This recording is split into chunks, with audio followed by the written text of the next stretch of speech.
Might I have a word with you? Can I wait till a bit later, Mrs. McCleary? I don't like to leave my sister alone for too long. She's no better then. Oh, it reminds me of my cousin, Claire. Oh, she was sick, just like your sister, before she slipped away. Yes, it was a cold, wet fall, just like this. And I suppose you want to ask me about the rent. well, you did say that you were waiting for the money to come from the book illustration you did. That was last week. I know, but it hasn't come yet. Well, I'm a very patient woman, and as Christian as they come, I have my troubles too. I'm a poor widow whose only income is from this building, you know. That's all I'm saying. I'm sure the money will be here by next week. Oh, that's what you said last week.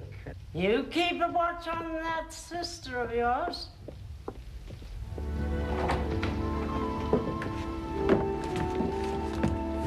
Well, this is one day you should be glad you're not outside. They're falling faster now. Oh, Susan, are you still watching that dying vine? Wind. It's so strong. These last few leaves, they struggle so hard to hold on to the vine.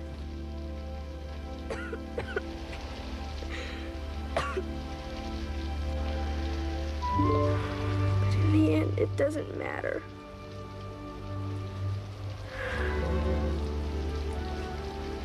The last leaf falls just like the first. Susan, what are you saying? I just have to wait for the last leaf to fall.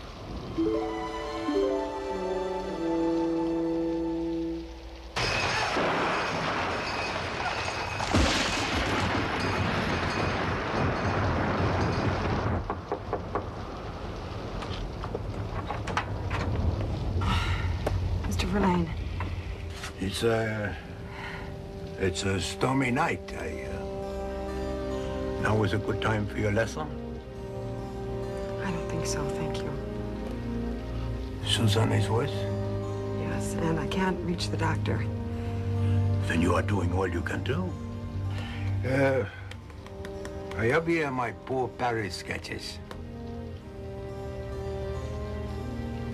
Come in. Merci.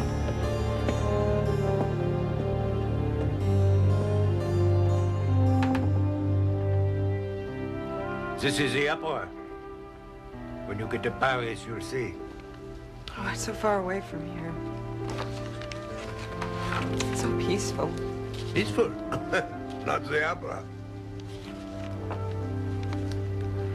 Oh, she keeps watching the leaves on that vine outside of her Leaves. window. No, these are leaves. Look, it is the bois.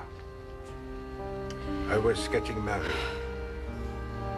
She's sure that Little pink bonnet when the on. wind blows that last leaf off the vine during the night. She told me I had a masterpiece in me.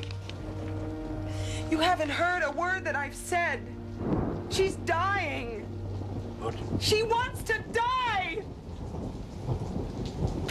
She's obsessed with the leaves on that vine outside of her window. She thinks that when the last leaf falls off the vine, she's gonna die too. That's foolishness. That girl has so much to live for. Paris. Oh, don't talk to me about Paris. I don't care about Paris. Don't you see? Don't you see? Paris is a dream. This is reality. Tonight is reality.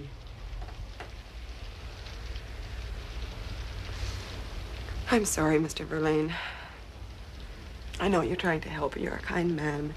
Kind? I am not kind. You're giving up just like your sister is giving up. I may be a failed artist, but I know talent. It is a gift. You must not waste it.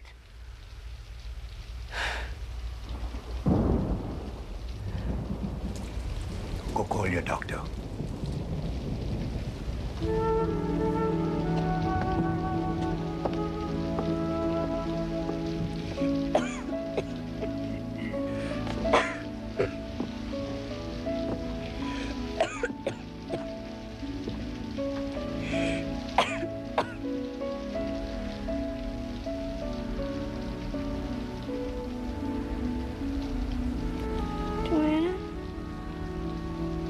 Is that you?